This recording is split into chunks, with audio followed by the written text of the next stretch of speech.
नमस्कार दोस्तों। हम सल्तनत कालीन कला पढ़ रहे थे और उसमें हम गयासुद्दीन तुगलक तक की कला को पढ़ चुके थे। गयासुद्दीन का मकबरा हमने और तुगलकाबाद को पूरा समझ लिया था। आज हमारी लेक्चर का जो बिंदु रहेगा वो रहेगा मोहम्मद बिन तुगलक और फिरोज शाह तुगलक के निर्माण कार्य, और फिर हमारी तुगलक कला जो है वो पूरी हो जाएगी। ठीक है, मैं हेडिंग देता हूँ MBT के निर्माण कार्य। MBT के निर्माण कार्य। ठीक है, देखिए MBT के निर्माण कार्यों की बात करें तो इसने बहुत ज़्यादा निर्माण तो नहीं करवाए, लेकिन कुछ बड़े चर्चित निर्माण थे, जैसे जहांपनाहबाद है ना, ये एक नगर के रूप में स्थापित किया। आदिलाबाद का किला, ये इनका था बनाया हुआ। और इसके अलावा अगर अपन देखें तो निजामुद्दीन औलिया का मकबरा, औलिया की दरगाह तो हमने पहले ही पढ़ ली थी। औलिया का मकबरा, बेगमपुरी मस्जिद,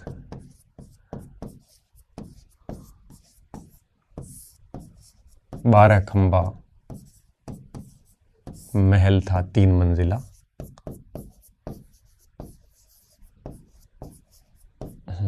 बारह खंबा महल, ये कुछ मेन स्थापत्य थे जिसका निर्माण मोहम्मद बिन तुगलक ने जो है वो करवाया था। ठीक है, हम एक एक के बारे में बात करते हैं, एक एक को देखते हैं। ठीक है, ये आप ऐसे कैसे हेडिंग दे दो।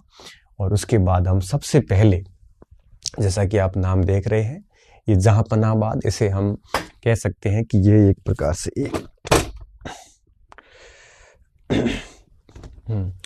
ये जहांपनाहबाद, और ये चौथी दिल्ली कही जाती है। ठीक है, 3 दिल्लियां आगे हमने देख ली थी, चौथी दिल्ली कही जाती है। और यह सीरी किला जो था, सीरी नगर जो था अलाउद्दीन खिलजी का, ये और राय पिथौरागढ़ कुतुब परिसर इनके बीच में अवस्थित थी। सीरी किले का भी काफी कुछ क्षेत्र कवर किया हुआ था। उसके बीच में चौथी दिल्ली के रूप में मोहम्मद बिन तुगलक ने इसको स्थापित किया था। और इसको यूं कहिए कि यहीं पे बेगमपुरी मस्जिद भी थी, बारह खंबा भी यहीं पे था, और थोड़ा सा दूर यहाँ से निजामुद्दीन, जैसे हम कहते हैं आजकल, वहाँ पे निजामुद्दीन औलिया का मकबरा बनाया था। तो ले दे के यही एक ठीक ठाक निर्माण है जो मोहम्मद बिन तुगलक ने करवाया था। तो इसमें हम क्या क्या पॉइंट्स चेक करेंगे इसमें जहांपनाह में। तो जहांपनाहबाद कह सकते हैं हम इसको, जहांपनाह नगर कह सकते हैं। तो पहला पॉइंट इसमें आपको क्या ध्यान रखना है कि इसे चौथी दिल्ली कहा जाता है। किसके बीच में थी? राय पिथौरा, अर्थात कुतुब परिसर राय पिथौरा व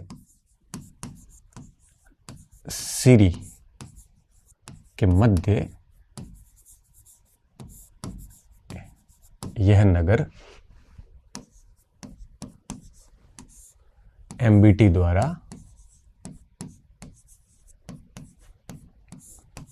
स्थापित किया गया।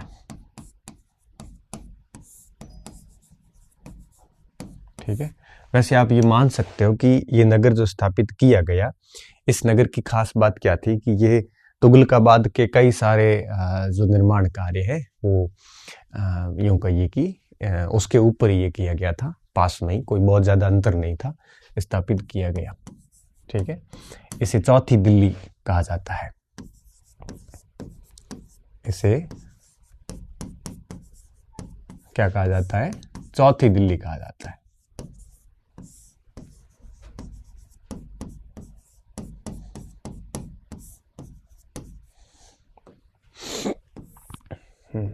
चौथी दिल्ली कहा जाता है MBT द्वारा। बस आप इतना ही याद रखना कि जहांपनाहबाद MBT ने बसाया था। ठीक है, 7 दिल्लियों के नाम आ जाते हैं कई बार, सम्मिलित कीजिए। तीसरी दिल्ली, चौथी दिल्ली, आगे फिरोज शाह तुगलक में 5वीं दिल्ली भी आएगी, दूसरी दिल्ली, फिर सामने शासकों के नाम आएंगे, किसने कौन सी दिल्ली बसाई थी।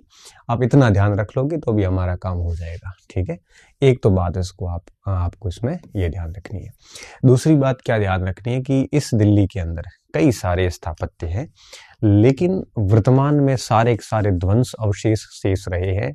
ऑलमोस्ट सारे के सारे खराब हो चुके हैं, नष्ट हो चुके हैं, और सिर्फ साहित्यिक स्रोत प्राप्त होते हैं। बाकी तो पुरातात्विक स्रोतों में तो बस कुछ दीवारें मिलती है, या फिर आप यूं कहिए कि छोटे मोटे ऐसे कोई महल, 12 खंबा महल जैसा कुछ दिखने को मिलता है। बाकी कुछ विशेष नहीं बचा है अब, ठीक है।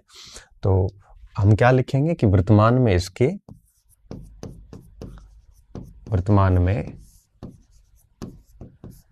एक सेकेंड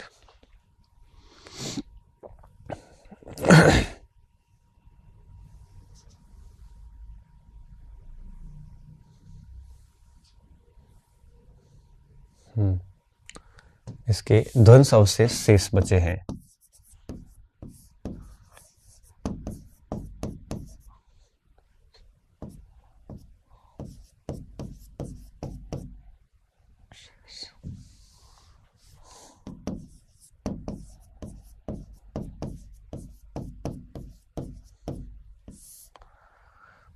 ध्वंस अवशेष शेष बचे हैं, ध्वंस अवशेष रहे हैं।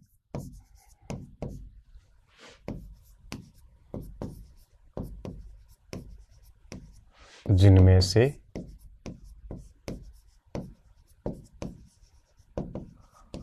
प्रमुख है, ये लिख लेना। अब देखिए, ये आप देख पा रहे होंगे दूर से देखने पर ये कुछ अभी वर्तमान में ऐसा नजर आता है, ठीक है। ये पूरा जहांपनाहबाद है, और यहाँ के जो ध्वंस अवशेष रहे हैं उसमें एक तो आपके सतपुतला जिसे हम बोलते हैं, पुल है, और सतपुला सॉरी, जिसमें पुल है, ब्रिज है, 2 मंजिला बनाया हुआ है, 7 मेहराब है उसमें, ठीक है। तो एक तो वो शेष बचा हुआ है जो जल आपूर्ति के लिए यूज होता था, तो सतपुला जैसे कह सकते हो, ठीक है। देखो नाम से पता चल जाता है सतपुला क्या है। सतपुला का मतलब है 7 मेहराब युक्त 2 मंजिला पुल, ठीक है। 7 मेहराब युक्त 2 मंजिला पुल है।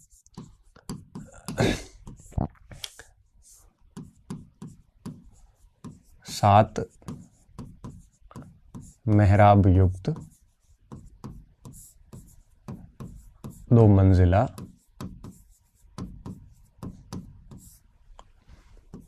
पुल है, ठीक है। और ये पुल क्या करता था, ये जो आदिलाबाद का किला है मैंने बताया, उस किले तक जल आपूर्ति करने का काम करता था, वो इसी के अंदर था, है ना। आदिलाबाद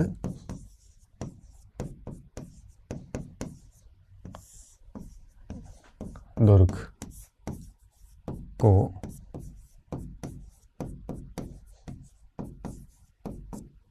जलापूर्ति करता मुख्य उद्देश्य था।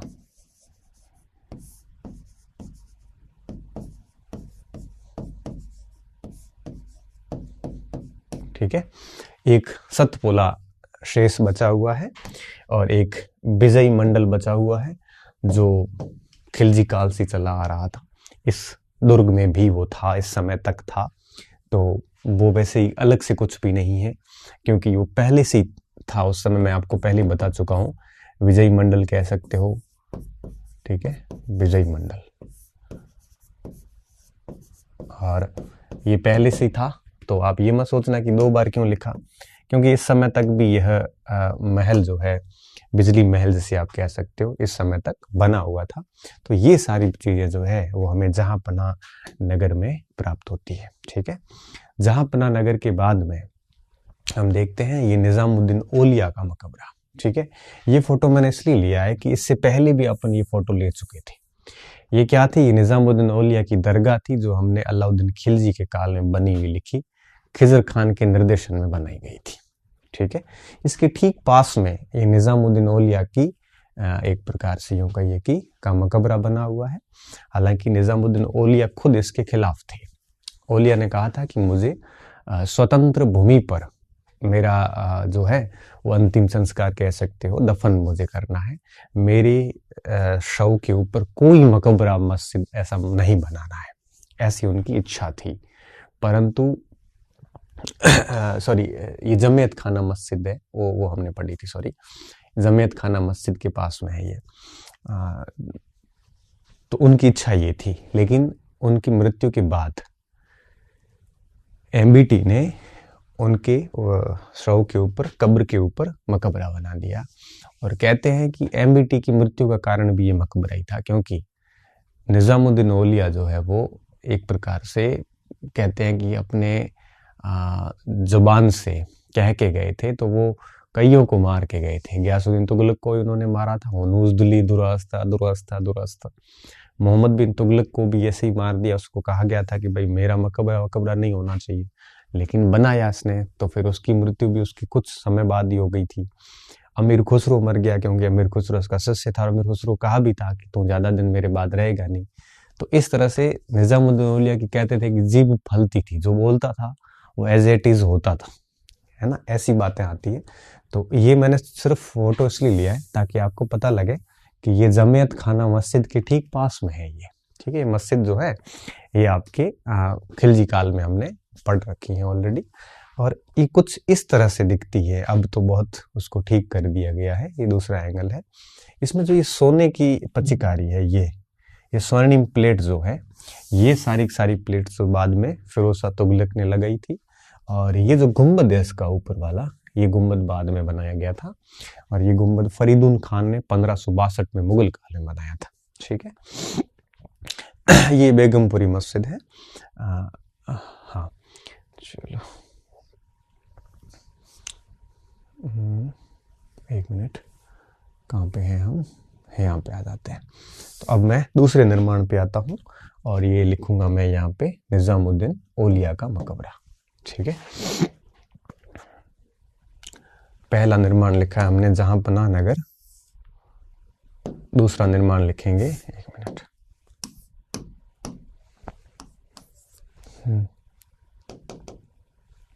दूसरा निर्माण लिखते हैं अपन निजामुद्दीन औलिया का मकबरा।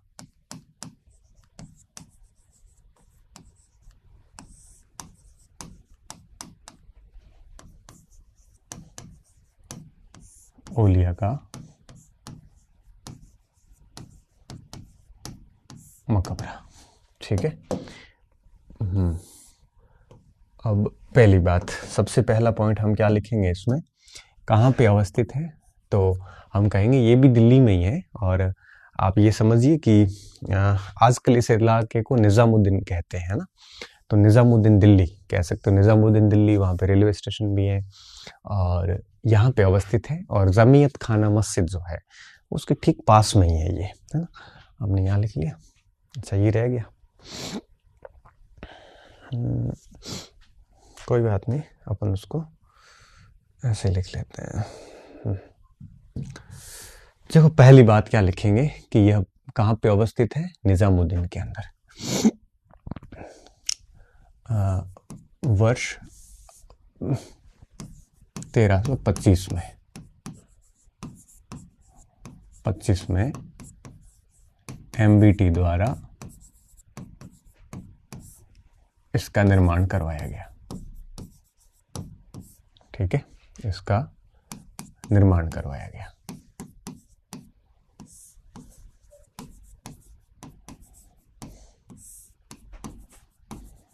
यह निजामुद्दीन नाम बहुत बाद में पड़ा, आजकल है ये निजामुद्दीन में अवस्थित है।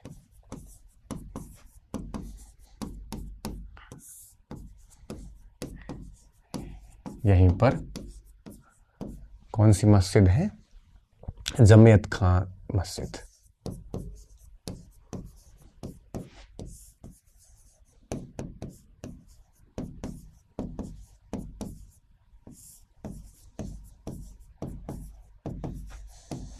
अवस्थित है, ठीक है। वैसे क्या सल्तनत कालीन अधिकांश निर्माण दिल्ली में ही है।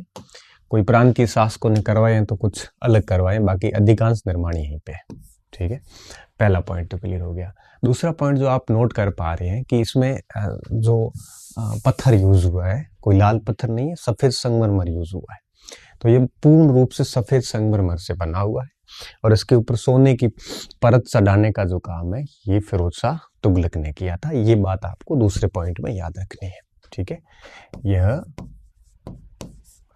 अब ऐसे नहीं फोटो देख के आप नाम ही ना लिखो सफेद संगमरमर का, क्योंकि आप अपनी कॉपी में फोटो तो रखोगे नहीं, तो कॉपी में तो फोटो नहीं होगा तो आपके रजिस्टर में तो सफेद संगमरमर लिखना ही पड़ेगा, है ना, क्योंकि वहां फोटो नहीं होगा आपके पास में और कथन आते हैं तो फिर दिक्कत हो जाती है।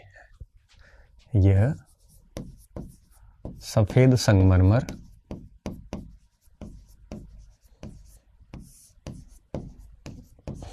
से बनाया गया है। ठीक है, जिस पर स्वर्ण प्लेट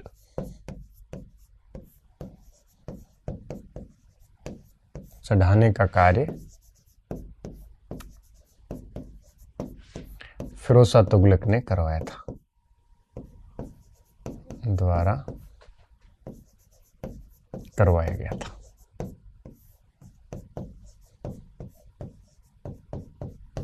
ठीक है,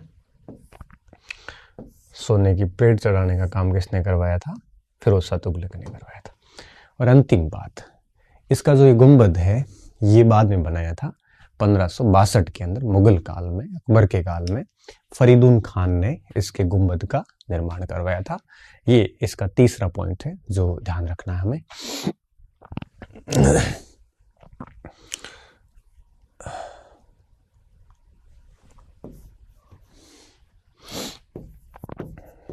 इसके गुंबद का निर्माण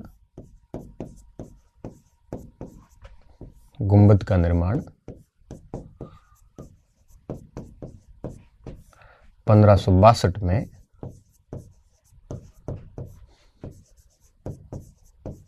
फरीदुन खान, ये मुगल अधिकारी था, ने करवाया था। इसके पास में ही अमीर खुसरो की जो है वो मज़ार भी पास में ही है और निज़ामुद्दीन औलिया की दरगाह वगैरह सारा कुछ यहीं पे अवस्थित है। ठीक है, तो ये निज़ामुद्दीन औलिया का मकबरा हो गया। अब देखिए ये चित्र हमारे अभी काम का नहीं है, तो इन दोनों को हम डिलीट कर देते हैं। अब एक सेकंड, औलिया का मकबरा आ गया। जहांपनाहबाद, आदिलाबाद में कुछ है नहीं, औलिया का मकबरा आ गया। अब मैं थोड़ा सा बेगमपुरी और 12 खंबा आपको बता देता हूँ कि बेगमपुरी कहाँ पे और 12 खंबा महल कहाँ पे है। ठीक है,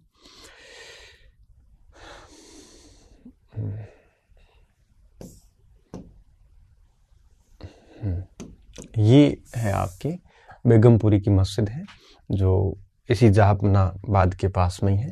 मैं तीसरे नाम पे इसकी हेडिंग दे रहा हूँ,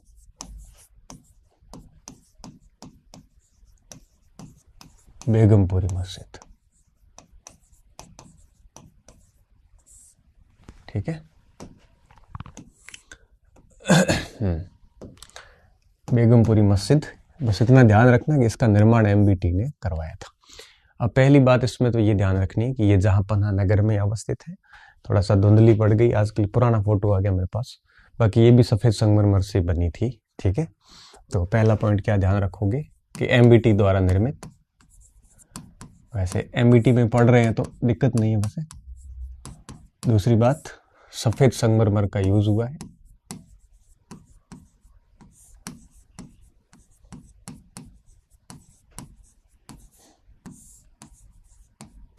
का प्रयोग।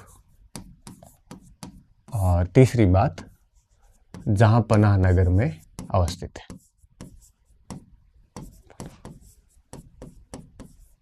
नगर में अवस्थित।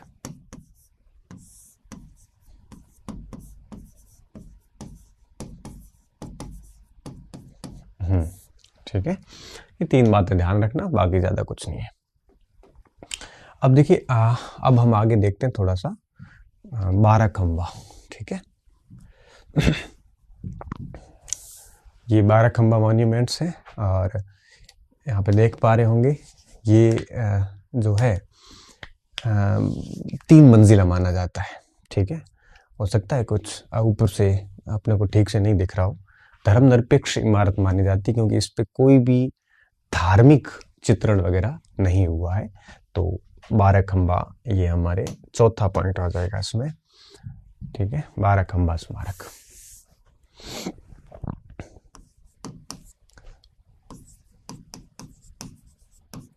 बाराखंबा इमारत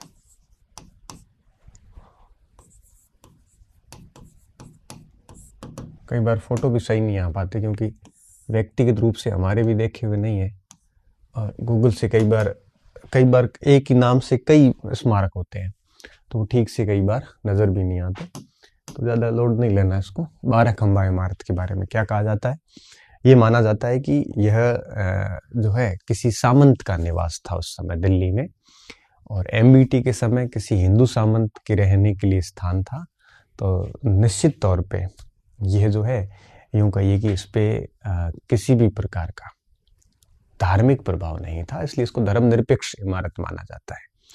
और दूसरी बात कि इसमें 3 मंजिलें मानी जाती है।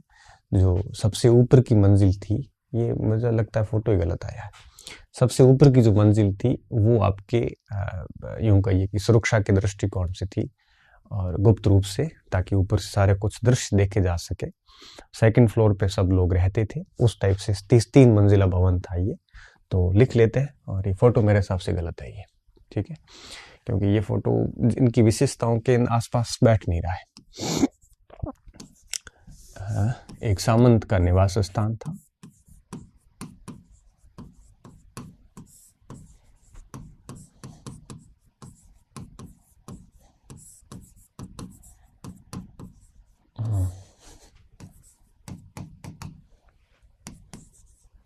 जिस पर धार्मिक प्रभाव नहीं था।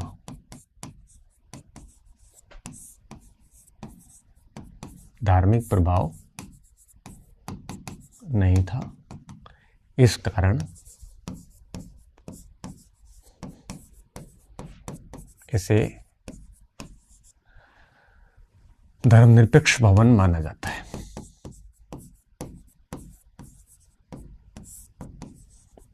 भवन माना जाता है।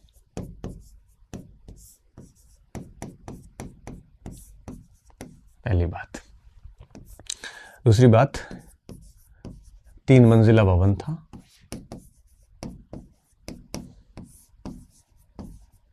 आप कहोगे सर इधर फोटो में तो 3 मंजिला नहीं दिख रहा। मैं पहले कह चुका हूं कि फोटो मुझे गलत लगा। ठीक है, मैं लाया उससे मुझे लगा ठीक होगा। वैसे क्या ये टेक्निकल टीम फोटो वोटो ऐड करती है, बाद में हम देखते हैं कि फोटो सही तो आया कि नहीं आया, है ना। तो कोई नहीं, आप ये चीज़ें 2-3 बातें याद रखना, ज़्यादा कुछ नहीं है। तो ये कुछ बातें थी एमबीटी के निर्माण कार्य की। ठीक है, बस इतना ही है, ये सारा देख लिया। अब थोड़ा सा देख लेते हैं फिरोज शाह तुगलक के निर्माण कार्यों के बारे में। ठीक है, फिरोज शाह तुगलक एमबीटी के बाद हुए और एफएसटी ने काफ़ी कुछ अच्छे कार्य करवाए थे। उसमें से एक फिरोजाबाद नगर था, जैसे 5वीं दिल्ली कहते हैं, और यहीं पर एक साइटेडल के रूप में, दुर्ग के रूप में, जैसे हम हिंदी में कोट भी कहते हैं, कोट के रूप में फिरोज शाह कोटला भवन भी अवस्थित था।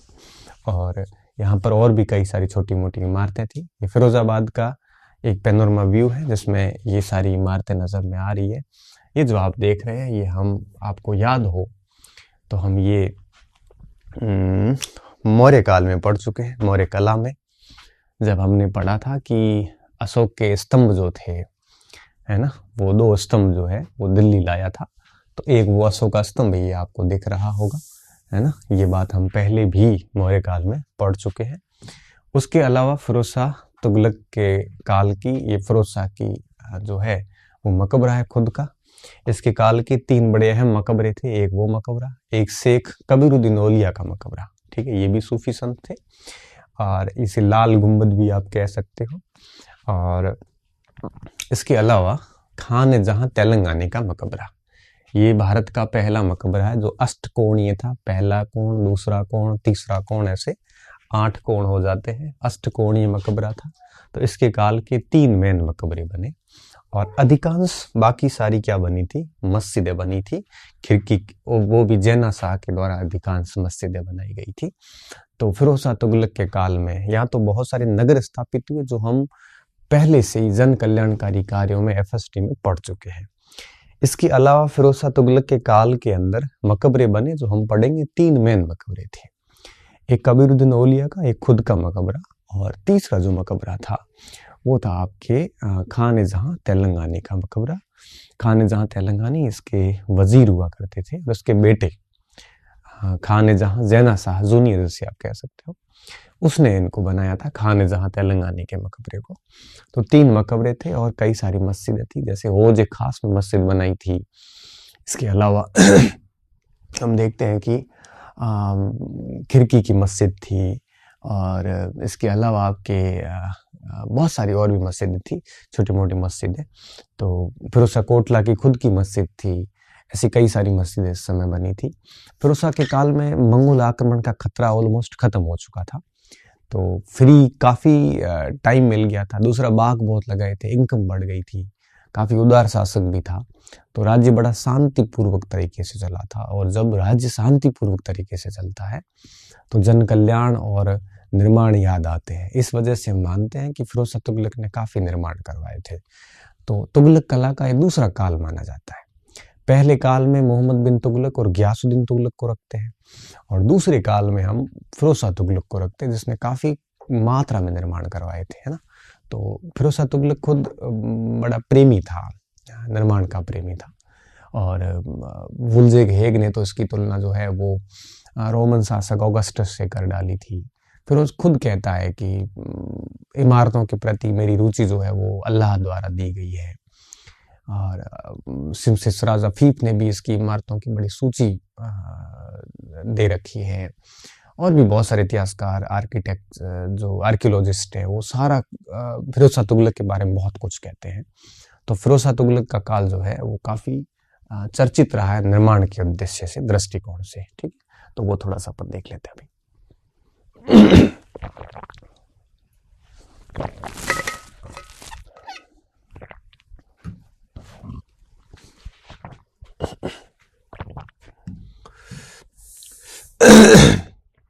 यहाँ अपन एक दे देते हैं FST के निर्माण। ठीक है,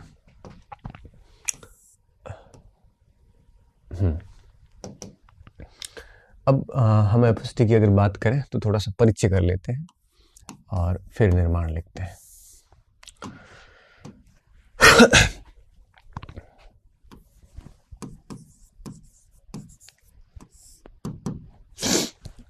ठीक है, परिचय में हम वही स्टेटमेंट लिखेंगे जो मैंने अभी बोले थे। जैसे वुल्जेग हेग ने इसकी तुलना रोमन ऑगस्टस से करी है, या फिरोज खुद ने अपने बारे में कहा है कि मेरा जो वास्तु प्रेम है ये अल्लाह प्रदत्त है। और एक स्टेटमेंट मुझे याद नहीं आ रहा, हाँ, फरिश्ता ने कहा था कि जो FST है ये वास्तु प्रेमी है। वास्तु प्रेमी मतलब स्थापत्य का बड़ा रुचि रखने वाला शासक है। शमसेर अफीफ ने बड़ी सूची दे रखी थी कि इन सारों का निर्माण इसने करवाया था। तो हम कह सकते हैं कि FST जो है ये निर्माण कार्य में बहुत रुचि लेता था। तो ये लिखते हैं हम यहाँ पे, है ना, FST स्थापत्य में अत्यंत रुचि रखता था।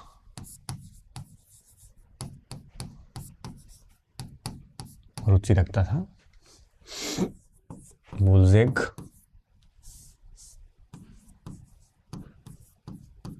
हेग ने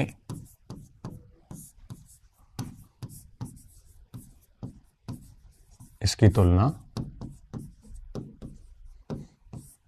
रोमन शासक ऑगस्टस से की है हमने जब विश्व इतिहास पढ़ा था और रोम की सभ्यता पढ़ी थी, अभी तो वो हटा दी फर्स्ट ग्रेड के अंदर, कॉलेज में पहले से ही नहीं थी, अब शायद नवोदय विद्यालय में रही है, बाकी रोम सभ्यता ऑलमोस्ट हट चुकी हर जगह से।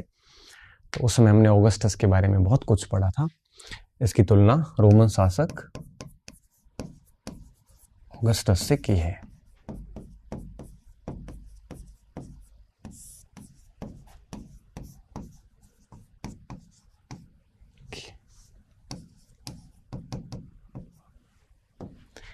ठीक है। किसने करी है? हुल्जे खेग ने।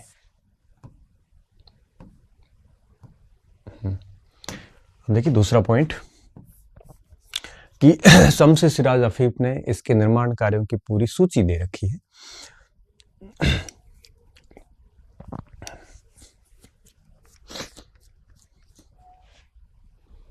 अफीफ ने एफएसटी के निर्माण कार्यों की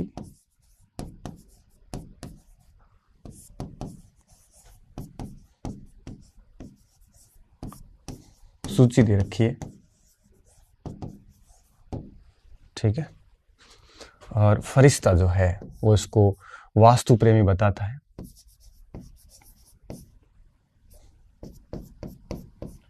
फरिश्ता के अनुसार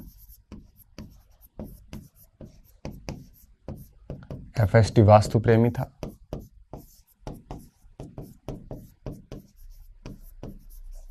वास्तु प्रेमी था और खुद क्या कहता है? खुद कहता है कि अल्लाह ने इमारत निर्माण की इच्छा मुझे उपहार में दी है। अल्लाह ने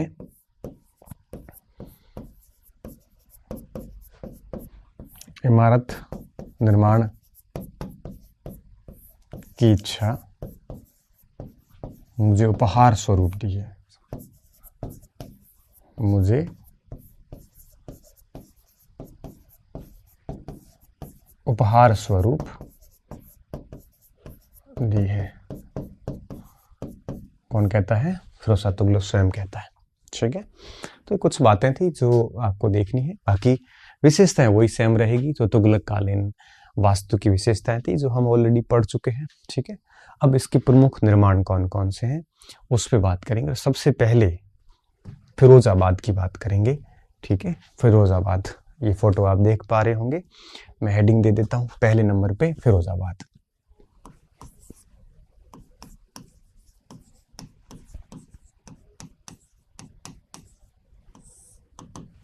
ठीक है। ये 5वीं दिल्ली के नाम से स्थापित हुआ।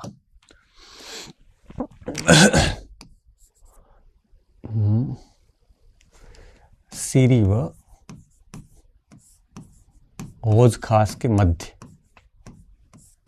छोटा सा शहर था ये, के मध्य एफएसटी ने ये नगर स्थापित किया।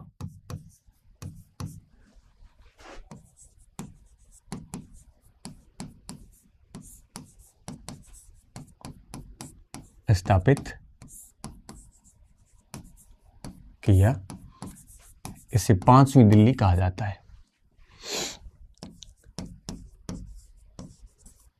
क्या कहा जाता है? 5वीं दिल्ली कहा जाता है। डन। 5वीं दिल्ली कहा जाता है इसको।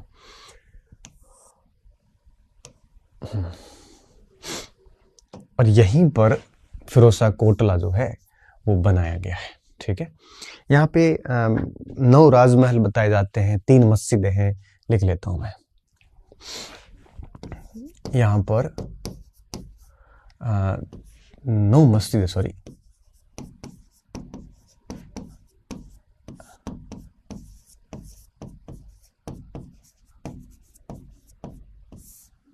व शिकार महल, या जैसे हम कुश के शिकार कह सकते हैं,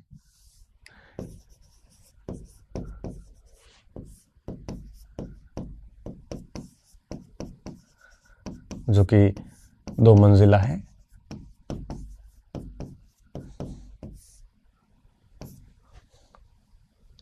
अवस्थित है।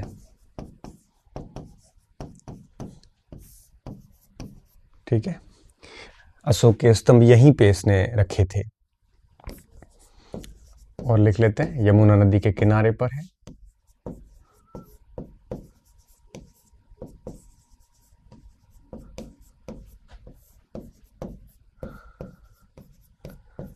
अशोक के स्तंभ यहीं थे।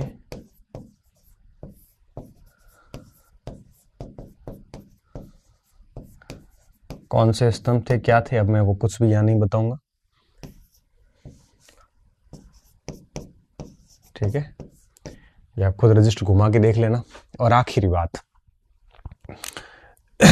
यहाँ पे यूं कहिए कि वो जो खास मस्जिद भी वो यहीं पे लिख लेते हैं। वो जो खास मस्जिद यहीं थी, बताइए। मस्जिद यहीं पर है।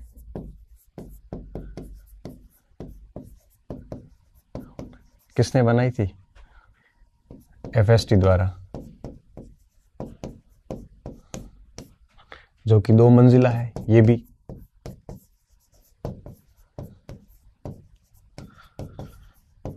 जो कि ठीक है 2 मंजिला है। तो वो जो खास मस्जिद है यहाँ पे, यहीं पे, और यमुना नदी के किनारे पे है। कई सारी मस्जिद है, उसमें से एक मस्जिद का नाम लिखा है। अशोक स्तंभ भी इसने एक यहीं रखा था। और यहाँ पे जो दुर्ग बनाया उसे फिरोज शाह कोटला नाम दिया जाता है। हाँ,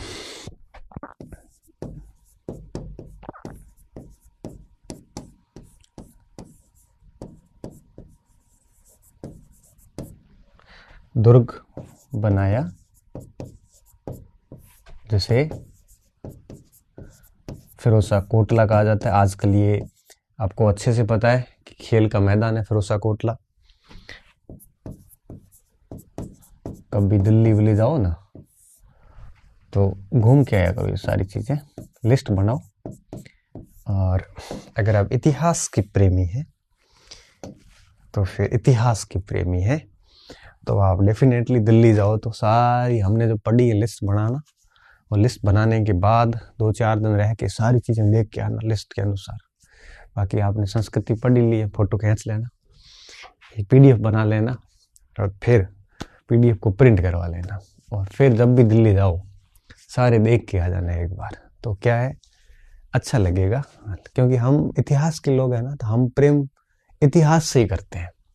दिल्ली लोग कई कारणों से जाते हैं। कोई पढ़ने के लिए जाता है, कोई बिजनेस के लिए जाता है, कोई नौकरी के लिए जाता है, कोई अपना काम धंधा, छोटा मोटा काम धंधा करने के लिए जाता है ना। कोई पर्यटन के उद्देश्य से भी जाता है। जब कुतुब परिसर, सिरी कॉम्प्लेक्स, यमुना नदी, ये पूरा लुटियंस की दिल्ली, पुरानी दिल्ली सब देख के आते हैं। अब जो घूमने जो दिल्ली जाते हैं उसमें से भी 2 टाइप के लोग होते हैं। एक घूमने जाते हैं दोस्तों के साथ, मित्रों के साथ में, प्रेमिका के साथ में, उस टाइप से। और एक घूमने जाते हैं अपनी पुस्तकों के साथ में, शोधार्थी के रूप में, रिसर्चर के रूप में। वो कहाँ जाएंगे? वो दिल्ली के नेशनल आर्काइव में जाएंगे, राष्ट्रीय जो अभिलेखागार है वहाँ जाएंगे। और इसके अलावा आपके इन चीज़ों को देख के आएंगे। वो उनका मकसद होता है सीखना, लिखना, ताकि स्थायी ठोस काम हो सके। घूमने वालों का मतलब होता है तात्कालिक एंजॉय करना, और उस टाइप से घूमने वालों का। और इस टाइप से घूमने वालों का मकसद होता है अपने आप को हमेशा के लिए अमर करके जाना। तो आप जाओ तो देख के आना। मैं इतिहास के प्रेमियों को बात कर रहा हूँ, ठीक है। फिरोज शाह, अरे ज़्यादा भटक गए हम। यहाँ दुर्ग बनाया जिसे फिरोज शाह कोटला कहा जाता है। मैं दिल्ली गया था, मैं दिल्ली पढ़ने गया था सिविल सर्विसेज के लिए, कुछ मेंस के लिए गया था। तो उस समय मैं बेसिकली ज्योग्राफी और इकोनॉमिक्स का स्टूडेंट था, और मेरे IAS मेंस में भी वही सब्जेक्ट थे उस समय।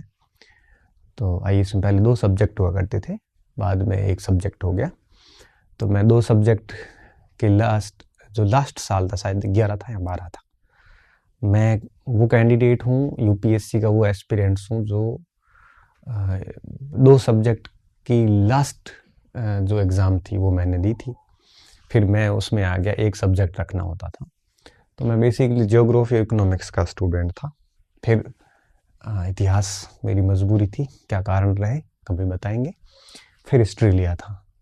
तो जब हिस्ट्री मैंने लिया सब्जेक्ट के रूप में, तो उस समय तक मैं दिल्ली छोड़ चुका था। अन्यथा मैं निश्चित तौर पे ये सारी चीज़ें देख के आया था। हालांकि मैं कुतुब कॉम्प्लेक्स तो भी देख के आया था, लेकिन फिरोजा कोटला भी देख के आया, बाकी चीज़ें नहीं देख पाया, क्योंकि उस समय मेरा ज्योग्राफी था नहीं। उस समय हिस्ट्री था नहीं, भूगोल ही था। हिस्ट्री मैंने अपनाया 2013 से, तब तक मैं दिल्ली छोड़ चुका था। फिर वो बात हो गई। तो ये फिरोज शाह तुगलक का यूं कहिए कि 5वीं दिल्ली आप कह सकते हो, और ये महत्वपूर्ण था इसका। ठीक है, अब आते हैं इसके मकबरे। इसके काल के 3 बड़े महत्वपूर्ण मकबरे हैं, बाकी सारी मस्जिदें। ठीक है, मैं एक एक मकबरे पे बात करूंगा। सबसे पहले मैं आता हूँ फिरोज शाह खुद का मकबरा। तो दूसरे नंबर पे मैं लिख रहा हूँ फिरोज शाह का मकबरा। फिरोज शाह का मकबरा, FST का मकबरा। ठीक है,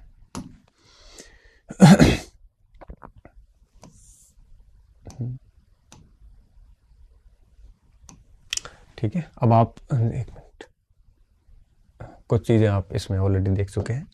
अब कुछ बातें मैं इसकी बता देता हूँ जो आपको ध्यान में रखनी है। पहली बात ये कि ये मकबरा खुद नहीं बनाया था। ठीक है, जनरली कई बार उत्तराधिकारी बनाते हैं, इसने खुद नहीं बनाया था। दूसरी बात कि ये चौकोर मकबरा है ना, चौकोर है मतलब वर्गाकार टाइप है। दूसरा, एक 8 भुजिए प्लेटफॉर्म है, उसके ऊपर गुंबद बनाया गया है। ठीक है, सफेद पत्थरों का यूज हुआ, बीच बीच में ये जो बुर्ज है यहाँ पे, ये लाल पत्थर की यूज हुई है। सिकंदर लोदी ने भी इसकी मरम्मत करवाई थी।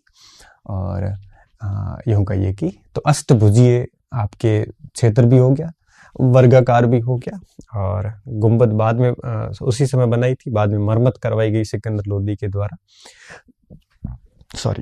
इसके अलावा ये कंगूरे वगैरह जो बनाए गए हैं बिल्कुल हिंदू शैली के हैं, और इसके अंदर भी कमल के फूल वगैरह उस टाइप से हिंदू शैली का काफ़ी अच्छा खासा प्रयोग हुआ है। तो पर्सी ब्राउन कहते भी है कि इस मकबरे में हिंदू और इस्लाम दोनों शैलियों का खूबसूरत मिश्रण जो हमें देखने को मिलता है। ठीक है कहाँ पे? वही दिल्ली के अंदर, और वहीं पे आपके यूँ कहिए कि जो 5वीं दिल्ली है इसके आसपास ही है ये। ठीक है, तो पहला पॉइंट हम क्या लिखने वाले हैं कि फिरोज शाह की जो टॉम्ब है इसके बारे में सबसे पहला बिंदु कि यह चौकोर है। कैसी है? चौकोर अर्थात वर्गाकार है। ठीक है, यह चौकोर है। और दूसरा पॉइंट लिखते हैं कि अष्टकोणीय ड्रम पर कोणीय ड्रम कह सकते हो, या आप इसको चबूतरा कह सकते हो। छोटा सा चबूतरा तो नहीं कहेंगे, ड्रम पर एक गुंबद बनाया गया है,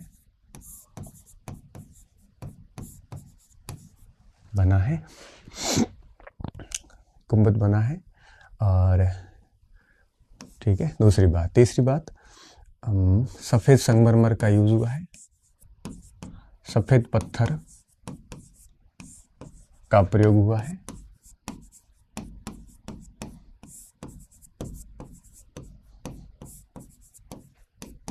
कंगूरे जो है लाल पत्थर से बने हैं।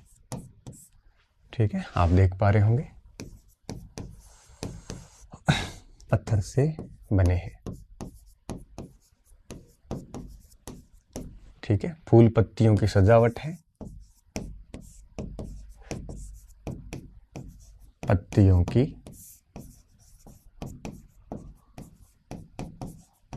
सजावट है। ये फूल पत्तियों की सजावट हिंदू शैली हो जाती है। इसके अलावा सिकंदर लोदी ने इसकी मरम्मत करवाई।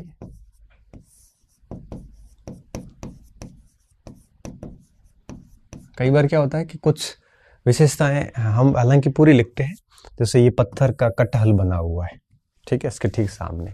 ये जनरली मंदिरों में होता है, ऐसा मस्जिदों में मकबरों में नहीं देखने को मिलता। तो ये हिंदू शैली का है यहाँ पे। तो कई बार कुछ ऐसी विशेषताएं होती है जो हमें छोड़ देते हैं।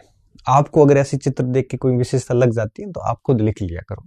ऐसा नहीं है जितना मैं लिखूं उतना ही आप लिखो। आपको लगता है कि ये विशेषता ऐड हो जानी चाहिए तो आप ऐसे लिख लिया करो, है ना। चित्र देख के आप भी समझदार हैं, आप भी इतिहास में अच्छे खासे आपने मास्टरी करी है, नेट वेट भी किया हुआ होगा आपने। कईयों के नेट होगी, कईयों के सेट होगी, कईयों के फर्स्ट ग्रेड में 1-2 नंबर से रह गए होंगे, कोई कॉलेज लेक्चर का इंटरव्यू दिया होगा। इतिहास तो पढ़ी है आपने डेफिनेटली। और मेरे से जो जुड़े हैं स्टूडेंट, उसमें यहाँ तो बहुत शून्य वाले हैं जिनका इतिहास कभी नहीं रहा, साइंस के स्टूडेंट। यहाँ भी विद्यार्थी जिन्होंने इतिहास बहुत अच्छा कर रखा है और एडवांस करना चाह रहे हैं, समझना चाह रहे हैं इतिहास को, वही जुड़े हैं। तो आपको ऐसे कुछ चीज़ें ऐड कर देनी चाहिए अगर आपको लगती है। हालांकि मैं सारी कवर कर लेता हूँ। सिकंदर लोदी ने मरम्मत करवाई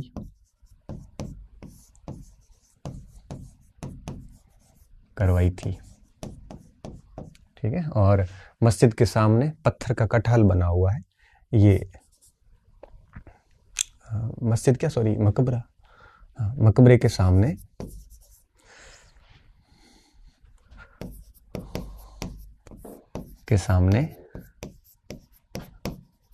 पत्थर का कटघरा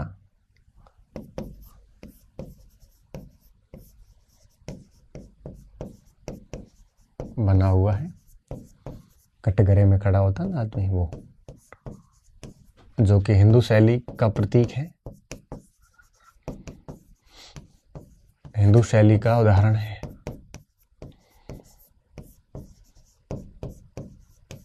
ठीक है।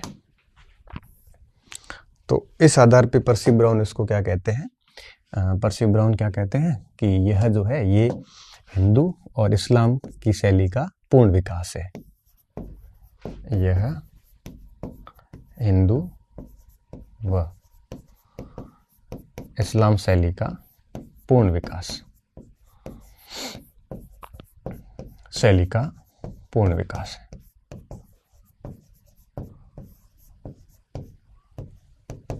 कौन कह रहा है? पर्सी ब्राउन। ऐसे स्टेटमेंट रटने की जरूरत नहीं है, ऐसे स्टेटमेंट आते भी नहीं है, और ऐसा आ भी गया तो आप पढ़ भी जाओगे तो भी आप कर नहीं पाओगे, मुझे पता है, क्योंकि छोटी छोटी चीजें याद नहीं रहती परीक्षाओं में फिर, है ना। और ऐसे प्रश्न भी नहीं आते, लेकिन हमें इसलिए लिखवाना पड़ता है कि कुछ बच्चे ऐसे होते हैं जो बोल देते हैं सर आपने ये नहीं लिखवाया, आपने वो नहीं लिखवाया।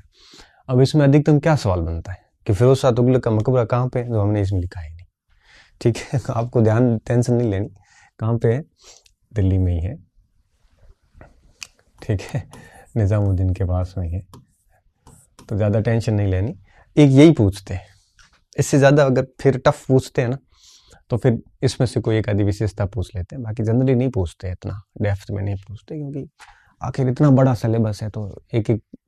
और सही बताऊँ ना, एज ए परीक्षार्थी, एज ए अभ्यर्थी जब हम थे तो हमें भी इतनी चीज़ें याद नहीं थी जितना अब हम आपको बता रहे हैं। ये हम इसलिए बता रहे हैं कि अब हम एज ए शिक्षक काफ़ी चीज़ें पढ़ के ना आपको बता देते हैं, लेकिन एज ए परीक्षार्थी हम थे तब हमने नॉर्मल चीज़ें याद करी थी कि निजामुद्दीन औलिया का मकबरा किसने बनाया, बस दिल्ली में है और एमबीटी ने बनाया। सच बताऊं तो हमने उसकी विशेषता नहीं पढ़ी। अब बताते हैं कि उसको सफ़ेद कलर दिया गया वगैरह वगैरह। एक तो ये हो गया, ठीक है। उसके बाद है आपके शेख कबीरुद्दीन औलिया का मकबरा। शेख आया है ना, इसका मतलब ये सूफी संत है।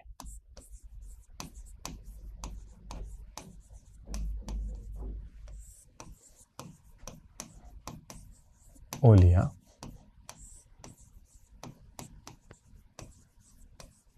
का मकबरा, क्लियर।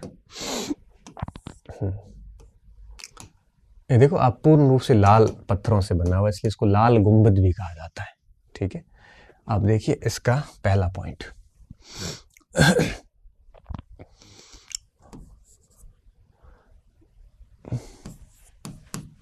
बीच में ना ये सफेद संगमरमर है, ये वाइट ग्रेनाइट है पूरा। मिटा देता हूं। लाल पत्थरों का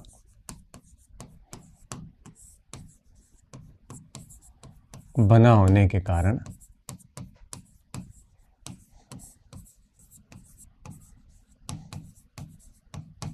इसे लाल गुंबद भी कहा जाता है। इसे लाल गुंबद भी कहा जाता है। ठीक है, ऊपर भी लाल ही है। मकबरा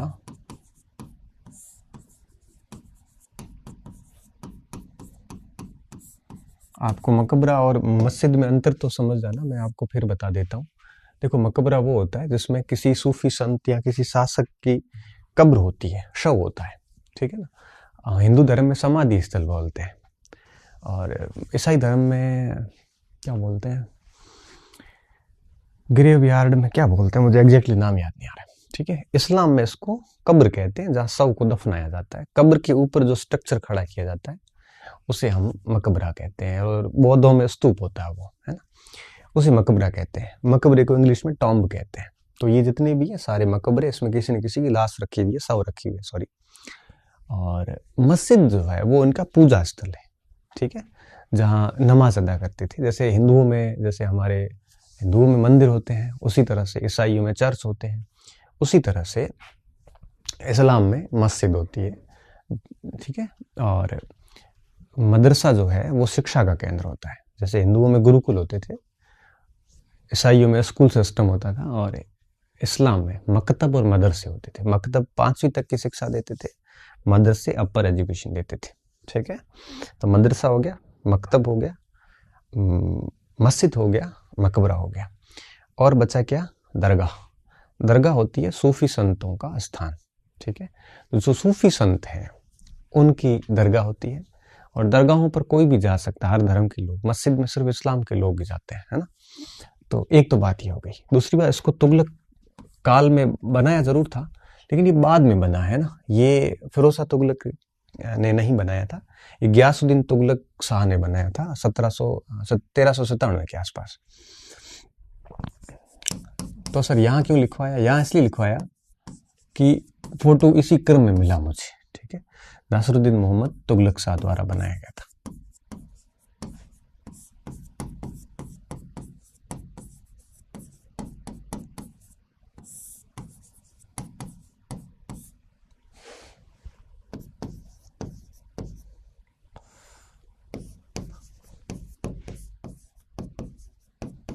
में बनाया गया।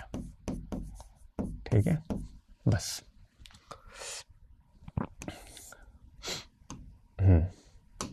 तो ये 2 मकबरे आपको याद हो गए होंगे, जिसमें दिक्कत वाली बात नहीं है।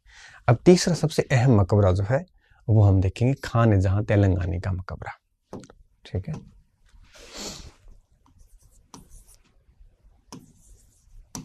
औलिया की दरगाह के पास में ये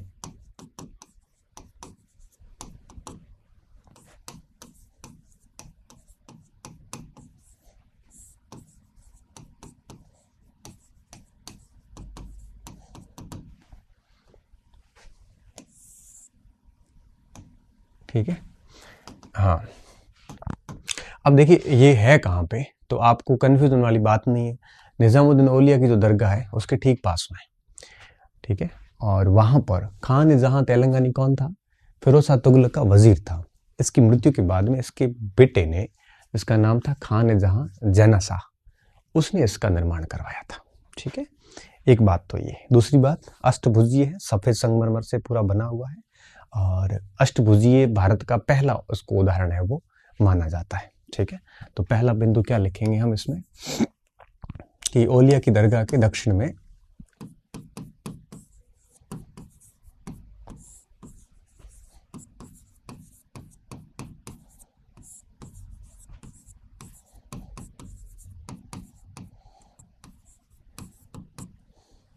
में तेलंगानी खान जहां मैंने आपको पढ़ाया है प्रशासन के अंदर, नहीं समाज के अंदर। मैंने बताया था कि जो समाज के अंदर अमीर थे, अमीरों की उपाधियां होती थी, उसमें खान ए जहां भी लिखवा है, तो खान ए जहां तो बेसिकली उपाधि तेलंगानी व्यक्ति का नाम था। दक्षिण में तेलंगानी कौन था? FST का वजीर था।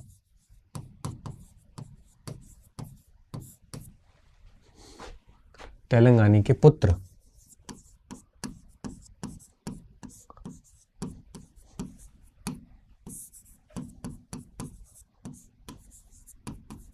द्वारा इसका निर्माण करवाया। क्लियर? अब कहाँ अवस्थित है? तो आप कहोगे निजामुद्दीन औलिया की दरगाह के पास में। और निजामुद्दीन औलिया की दरगाह कहाँ है? दिल्ली में। दिल्ली में कहाँ पे? निजामुद्दीन में, बस, क्योंकि निजामुद्दीन औलिया की दरगाह है, उस इलाके का नाम ही निजामुद्दीन कर दिया गया है। ठीक है, एक बात। दूसरी बात, ये भारत का पहला अष्टकोणीय मकबरा है। भारत का पहला अष्टकोणीय, जैसा कि आप देख पा रहे हैं,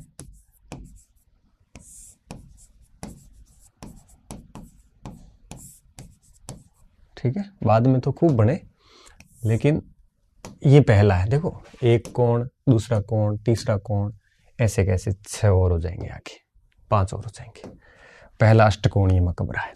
ठीक है, और सफेद पत्थर है वो यूज हुआ है कुछ कुछ स्थानों पे, बीच में आंतरिक भागों में ऐसे, यहाँ पे ये लाल पत्थर भी यूज हुआ है। ठीक है, तो क्या लिखेंगे? अधिकांश सफेद पत्थर यूज हुए हैं। अधिकांश सफेद पत्थर तथा कुछ लाल पत्थरों का प्रयोग हुआ है।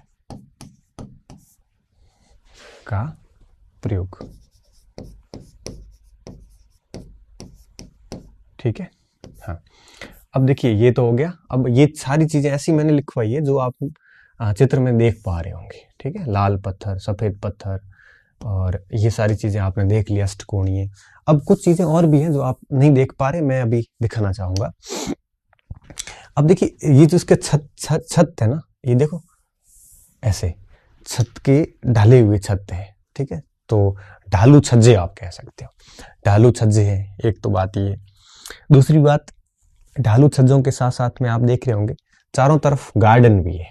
ठीक है, ये मुगल शैली बाद में विकसित हुई, जिसमें चारों ओर से पार्क होता था और बीच में कोई मॉन्यूमेंट्स बनाया जाता था।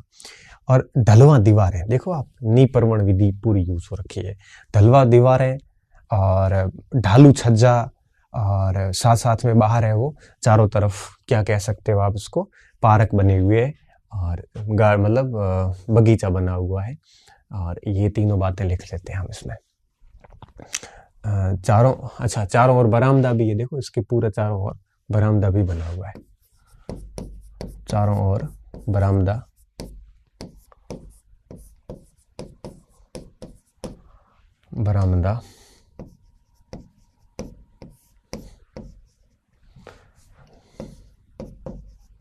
ढालू छत। ठीक है, छतरियां भी बनी हुई है, देख लो आप, छतरियां ये बिल्कुल हिंदू यूं कहिए कि शैली पर है। और चारों ओर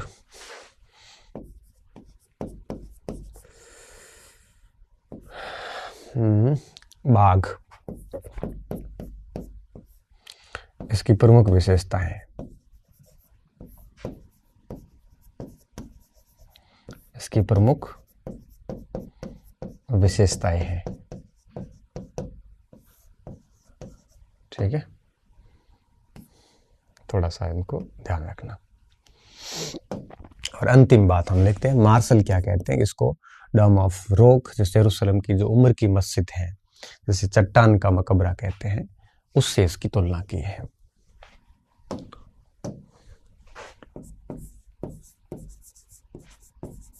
डम ऑफ रॉक, या इसको आप ऐसे कहो कि जेरूसलम स्थित उमर मस्जिद। उमर का मकबर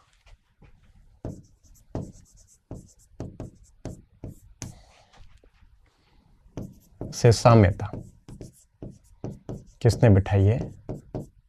मार्शल ने।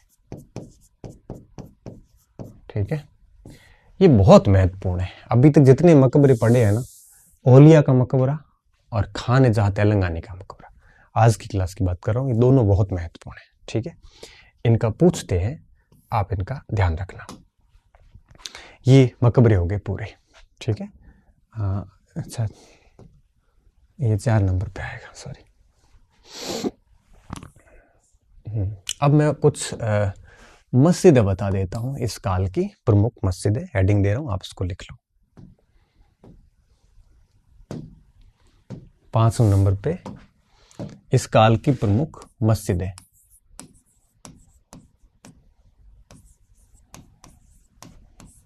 काल की प्रमुख मॉस्क्यू मस्जिदें। ठीक है, मस्जिदों का प्रश्न इतना नहीं आता क्योंकि सबके नाम ऑलमोस्ट कॉमन आ जाते हैं, और दूसरी बात यह है कि इतनी बड़ी मस्जिदें थी नहीं, सामान्य थी। तो लेकिन जैसे कोई अलग नाम से है, किरकी मस्जिद वगैरह, तो उसका थोड़ा सा ध्यान रखना है। ठीक है, तो अलग मस्जिदों में आपके काली मस्जिद, कौन सी? काली मस्जिद। अब ये तेलंगानी के मकबरे के ठीक पास में है, और ये जैना शाह ने उसी जगह पे बनाई थी। ठीक है, दिखती होगी फोटो में आपको, पास में दिख नहीं रही है फोटो, थोड़ा बड़ा नहीं लिया। पहला ध्यान क्या रखोगे? तेलंगानी के मकबरे के निकट, मकबरे के समीप। ठीक है, और दूसरी बात, जैना शाह द्वारा बनाई गई। वही जैना शाह, तेलंगाना का बेटा। जनरली मकबरे के पास में मस्जिद होती है। ठीक है, अब कब बनाई, कैसे बनाई, वो सारी चीजें आपको याद रखने की जरूरत नहीं है, रटना नहीं है इतना सारा। हाँ, इसमें एक चीज ये है कि अर्धवृत्तीय मेहराब है, 2 मंजिली है ना, खुला प्रांगण है,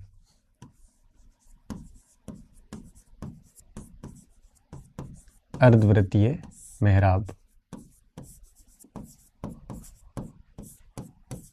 2 मंजिलें हैं,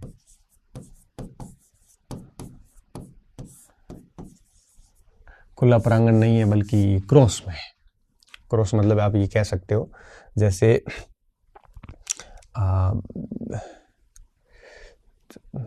खुला है ना, खुला आंगन। जैसे यूं आप ये समझिए कि जैसे एक आंगन हो, इधर मस्जिद हो, इधर बरामदे हो। ठीक है, अगर चारों तरफ से प्रवेश द्वार हो, ठीक है, बीच में ऐसे मस्जिद हो जाए, चारों तरफ से प्रवेश द्वार हो, तो उसे अपन खुला आंगन जो है वो कहने की बजाय उसको हम कहते हैं क्रॉस है एकदम से। ठीक है, खुला प्रांगण की जगह क्या कहेंगे? क्रॉस है, मतलब चारों ओर से चारों प्रवेश द्वार है इसके। ठीक है, चारों ओर प्रवेश द्वार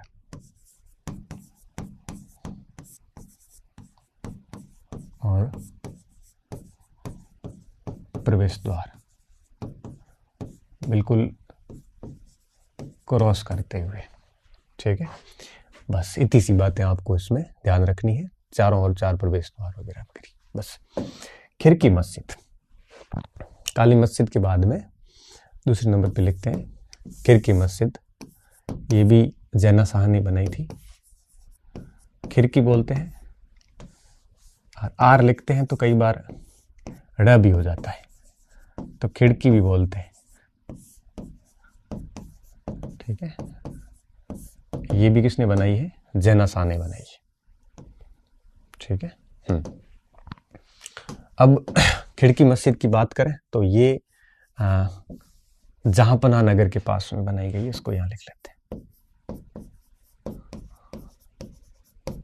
जहांपनाह नगर में अवस्थित है और जेनाशाह द्वारा बनाई गई। किसके द्वारा? जेनाशाह द्वारा बनाई गई। तो जेनाशाह ने खिड़की, काली, तेलंगानी का मकबरा, ये सारे के सारे किसने करवाए थे? जेनाशाह ने कराए थे। और बिल्कुल इसका जो आकार है वो कुछ कुछ सुल्तानगढ़ी के जैसा प्रतीत होता है और ये वर्गाकार है।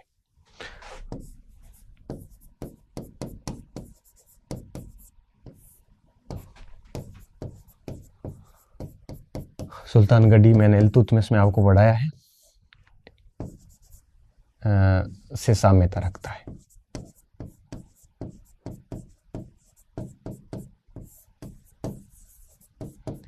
बाकी हौज खास का जो मस्जिद थी उसका हमने पहले नाम लिख लिया, उसमें ज़्यादा कुछ विशेष था नहीं, ठीक है। एक आती है कला मस्जिद, तीसरे और आखिरी बिंदु। ये शाहजहानाबाद के पास में, ये भी शाहजहाना नगर तो बाद में बसा, बाद में यहाँ पे शाहजहाना, एक मिनट सॉरी, कला मस्जिद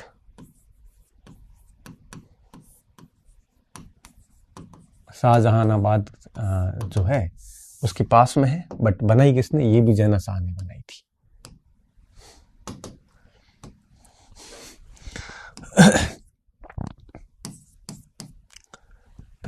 शाहजहानाबाद